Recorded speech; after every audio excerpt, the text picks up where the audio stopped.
two very common mistakes with Romanian deadlift that put more stress on the back without putting as much stress on the glute and hamstrings where we want it. So one, instead of pushing our hips back, we end up almost reaching forward into our toes.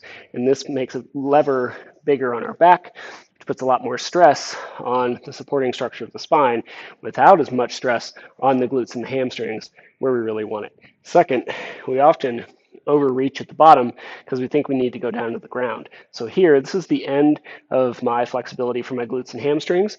Any further, and I'm just training some of the muscles in my back I really don't care about because there's better ways to train those.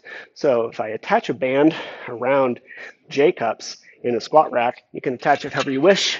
If you don't have a good setup like this, you can even take a band like this and just hitch it to itself around the squat rack, but you probably want to do that in front so that you're not fighting for space with a bunch of metal. It should be right at your hip crease, and we're going to step far enough forward that it's really trying to pull you back.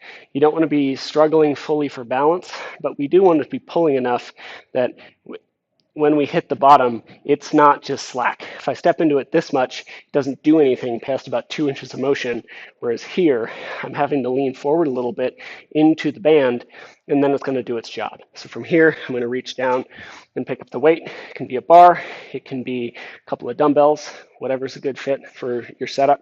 And then we're going to go through a Romanian deadlift. So feet underneath your hips, toes pretty much forward, a little bit of bend in the knee, and then I'm going to let the band pull my hips backwards until I feel this big stretch in my glutes and hamstrings. Then to come back up to top, I'm going to drive my hips forward and squeeze my glutes into the band. Let the band pull me backward to find that stretch, and then drive forward into the band. It's going to be harder to reach forward because the band's actually giving you that cue to come back, and then at the bottom, my hips are no longer moving. I know that because I can't get the band to move anymore. So any further distance would just be coming from my back. So listen to what the band's telling you. Let it pull you into that stretch position and really squeeze your glutes and hamstrings to drive back into the band. And that's how we can use a band to help improve your Romanian deadlift.